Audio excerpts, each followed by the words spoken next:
In this video, I'm going to show you how to reset the maintenance light on the dashboard for Volvo V40. This one is 2016, but the procedure is same from 2012 to 2019.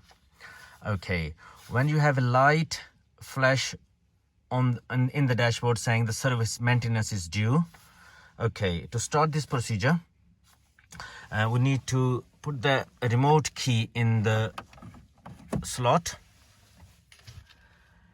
and do not press any pedal. Okay, press this start button once and then press and hold this OK button on indicator stroke. Press and hold, and same time press and hold the start button for the 2 seconds. That will bring the ignition switch on, and wait for this high information light in the dash start flashing. Soon you start flashing, release, and then you will have the audio signal. You will hear this audio signal, but it's only in V40 and V60.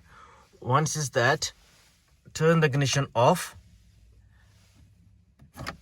Okay, take the key out, press again, press and hold this start button twice to turn the ignition switch on. Now its messages disappear. This light is resetted, good to go.